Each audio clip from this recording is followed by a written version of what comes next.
So ErgoValuator in my past life, you'll see the word Liberty Mutual on there. Liberty Mutual owns the rights to it, and Ballymore was one of the first customers outside of Liberty Mutual to buy the rights to use this ErgoValuator tool.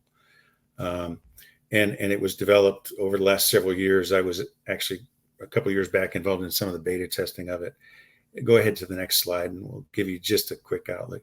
So anybody on this call could record a 4, 5, 6, 10-second video of a task that's causing your customer pain. I need to see their head. I need to see their feet. You need to tell me how much the box weighs or whatever the thing that they're handling weighs and how often they do it. I take that video and upload it into the ErgoValuator program. It goes up into the cloud. Artificial intelligence will put body links on it and turn them red, yellow, and green throughout the video to help us identify exactly which part of the task is the most problematic.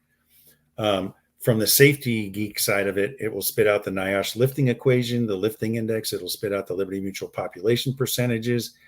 It'll have all this, ergonomic kind of background and charts and tables and things that if you've got a sophisticated customer with safety resource, will make some sense to them. But we've also got some pretty simple things that will make sense to anybody that you show it to. You can compare. Here's your current task. Let's simulate it with, let's say, a lift table. Let's simulate it with some other way of doing it. You can do the before and after and identify the risk reduction. Let's go on to the next slide.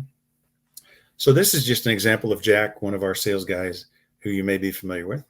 I had him simulate palletizing to the floor or palletizing to a raised platform. And there are the parameters on the side. So the NIOSH lifting equation said it went, from 2.97 to 2.17. But what does that really mean? So about a year ago, one of the PhD guys came up with an algorithm, and I'll show you what science it's based on. And it predicts that if you use that stacker instead of stacking on the floor, you could expect to see a 27% reduction in back injuries. And it's not just a number that somebody pulled out of the air. There's a lot of science behind it, and there's an algorithm built into the program that identifies when you move from a NIOSH lifting equation of X to a lower one.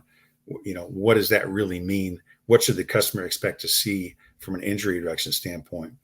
So that's a number that a lot of our customers will take and plug into their ROI calculation and say, hey, here's where it was, here's where it is. The piece of equipment is X, and the payback period is 1 to 3 years, depending on what their experience has been and how bad the task is.